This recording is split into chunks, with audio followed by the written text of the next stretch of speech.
మూడు రంగుల జెండా బట్టి సింగమోలే కదిలినాడు ఒక్కరు కాంగ్రెసు సూర్యుడు మన రాహుల్ గాంధీ నిగ్గదీసి అడిగే మనగాడు బీడు భూమిల వానైతాడు బీద సాదల ధైర్యం బీడు దోపిడి దొంగల భరతం పడతాడు మన రాహుల్ గాంధీ దేశం బంగారు బౌతే అవుతాడు. ఇందిరమ్మ సంక్షేమాలు సోనియమ్మ చేసిన మేలు స్వాతంత్రం తెచ్చిన పార్టీ తెలంగాణ ఇచ్చిన పార్టీ మూడు రంగుల జెండా బట్టి సింగమోలే కదిలినాడు ఒక్కరు కాంగ్రెసు సూర్యులు మన రాహుల్ గాంధీ నిగ్గదీసి అడిగే మనగాడు. ప్రతిపక్ష నాయకుడు భావి భారత ప్రధానమంత్రి రాహుల్ గాంధీ గారికి మరొక్కసారి పుట్టినరోజు శుభాకాంక్షలు. 3 తరాలు వాళ్ళ కుటుంబంలో ప్రధానమంత్రులు ఈ దేశ స్వతంత్రం కోసం వందల వేల కోట్ల రూపాయలను దారదత్తం చేసినటువంటి కుటుంబం. ఈ దేశం కోసం వాళ్ళ నాయన వాళ్ళ నాయనమ్మ ఇద్దరు ప్రాణ త్యాగానికి కూడా వెనకాడబోనటువంటి కుటుంబం రాహుల్ గాంధీ గారిది. ఇంత చరిత్ర కలిగినటువంటి నాయకుడు కూడా ఎటువంటి అంగు ఆర్భాటాలకు పోకుండా ఈరోజు కూడా విలాసవంతమైనటువంటి జీవితం కాకుండా సాదా సీదాగా ఒక టీషర్ట్ వేసుకొని జీవితాన్ని కొనసాగిస్తున్నటువంటి వ్యక్తి. ఈరోజు కూడా చూసుకున్నట్లయితే మిత్రులారా, ఢిల్లీలో అదే ప్రభుత్వం ఇచ్చినటువంటి బంగ్లా, అదే ప్రభుత్వం కేటాయించినటువంటి కారు తప్ప సొంత ఆస్తుల్ని కానీ అంతస్తుల్ని కానీ సమకూర్చుకోనటువంటి కుటుంబం గాంధీ కుటుంబం. అటువంటి కుటుంబం మీద ఈరోజు కొంతమంది సన్నాసులు ఈ దేశాన్ని నాశనం చేసింది, ఈ దేశాన్ని ఇట్లా చేసింది అట్లా చేసింది అని చెప్పి చెప్తుంటారు. కానీ ఈరోజు 1947లో మనతో పాటు స్వతంత్రం వచ్చినటువంటి దేశాలు అడుక్క తింటుంటే ఈరోజు భారతదేశం ప్రపంచ దేశాలకు అన్నం పెట్టే స్థాయిలో ఎదిగిందంటే, ప్రపంచంలోనే టాప్ 5 అత్యధిక ఆర్థిక వ్యవస్థలు కలిగినటువంటి దేశంగా ఈరోజు భారతదేశం నిలిచిందంటే దానికి కాంగ్రెస్ పార్టీ, గాంధీ కుటుంబం తీసుకున్నటువంటి నిర్ణయాలు, వాళ్ళు చేసినటువంటి త్యాగాలు, ఇవన్నిటిని పక్కన పెట్టి కొంతమంది మతం పేరు మీద కులం పేరు మీద మన్ను పూసి మసిపూసి మారేడుగా చేసి తిమ్మిని బమ్మి చేసి బమ్మిని తిమ్మి చేసి 10వ తరగతి కూడా పాస్ కానటువంటి వ్యక్తులు ఈరోజు రాహుల్ గాంధీ గారిని వాళ్ళ కుటుంబ సభ్యుల్ని ప్రతిపక్ష నాయకుడిని పప్పు అని హేళన చేస్తే అదే పప్పు ఈరోజు నిప్పయి ఈ దేశ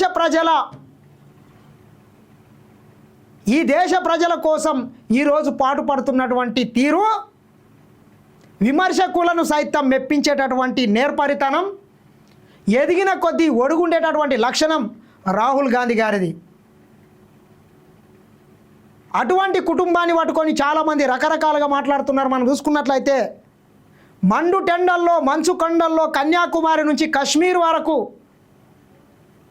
రాత్రనక పగలనక ఎండనక వాననక పాదయాత్ర చేసినటువంటి ఘన చరిత్ర రాహుల్ గాంధీది. స్వయంగా పేదల కష్టాలను తెలుసుకున్నటువంటి చరిత్ర రాహుల్ గాంధీ గారిది. బట్టలు తప్ప కార్లు మేడలు ఆశించేటటువంటి వ్యక్తిత్వం ఆయనది.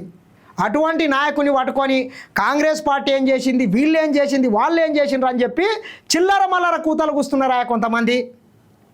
మీరేం చేసిండ్రు చెప్పండి. గత 12 సంవత్సరాలుగా ఈ దేశంలో మీరు చేసినటువంటి ఉరగబెట్టింది ఏందో మీరు చెప్పండి.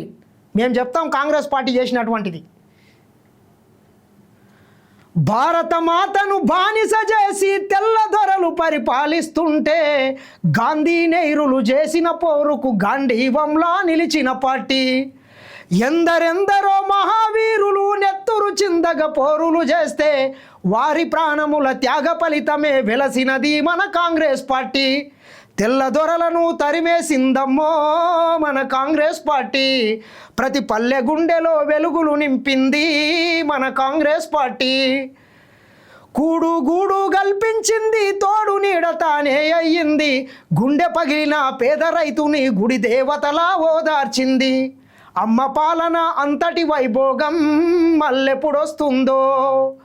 దేశమంతా నా ఇల్లు అన్నాడు, దేశ ప్రజలు నా కళ్ళు అన్నాడు, ఆకలి కేకలు విన్న వెంబడే అందరి నక్కున చేర్చుకున్నాడు. తల్లి ఇందిరా అడుగు జాడలో నడిసిన నవయుగ నాయకుడమ్మ, అమ్మ ఆశయం నెరవేర్చుటలో రాజీ పడని రాజీవ్ గాంధీ, ఏ పాపమెరుగని పసిబాలుడు తల్లి మన రాజీవ్ గాంధీ, పగవాళ్ళ చేతిలో ప్రాణాలర్పించే మన రాజీవ్ గాంధీ. దేశం కోసం కుటుంబం అంతా ప్రాణాలు వదిలి దూరం అయితే అదరక బెదరక అందరి కోసం ముందుకు వచ్చిన సోనియా గాంధీ. 100 ఏళ్ల చరిత గల్లదమ్మో మన కాంగ్రెస్ పార్టీ, త్యాగాల ఘనత ఉన్నదమ్మో మన కాంగ్రెస్ పార్టీ. చెప్పుండి, ఈ దేశానికి ఎవరు ఏం చేసిండ్రో మేము చెప్తాము, మీరేం చేసిండ్రో మీరు చెప్పండి. కాబట్టి ఇకనైనా రాహుల్ గాంధీ గారి మీద, గాంధీ కుటుంబం మీద, కాంగ్రెస్ పార్టీ మీద విమర్శలు చేసేటటువంటి నాయకులు, చదువురాని సన్నాసులు కొంత విజ్ఞతతోని ఆలోచన చేయండి. ఈ దేశాన్ని నిర్మించింది కాంగ్రెస్ పార్టీ. ఈ దేశంలో విమానాశ్రయాలను, రైల్వే స్టేషన్లను, ఓడ రేవులను, ఈ దేశవ్యాప్తంగా రోడ్లను, ఈ దేశానికి కరెంటుని, ఈ దేశానికి అన్నాన్ని పెట్టింది కాంగ్రెస్ పార్టీ.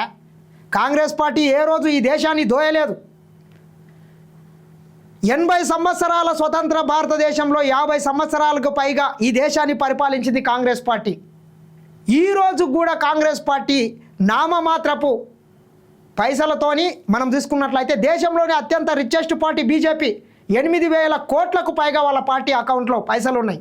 మరి ఈరోజు కాంగ్రెస్ పార్టీ పరిస్థితి ఏంది అంటే, ఎవడు ఈ దేశాన్ని లూటీ చేస్తున్నాడు, ఎవడు ఈ దేశాన్ని దోసుకుంటున్నాడు, ఎవడు కులాలని మతాలను కుంపట్లు పెట్టి విభజించు పాలించు అనేటటువంటి ఆంగ్లేయుని సూత్రాన్ని, ఆంగ్లేయుని యొక్క పాలసీని ఎవడు ముందుకు తీసుకెళ్తున్నాడో దీన్ని బట్టి అర్థమవుతున్నది. కాబట్టి ఇకనైనా భావి భారత ప్రధానమంత్రి, కాబోయే ప్రధాని రాహుల్ గాంధీ గారి మీద చౌకబారు వ్యాఖ్యలు చేసినటువంటి సన్నాసులు ఒకసారి చరిత్ర తెలుసుకోండి. చరిత్ర చదవనికి రాకపోతే ఎక్కడన్నా వివిధ సోషల్ మీడియా మాధ్యమాలలో దొరుకుతుంది, వినండి.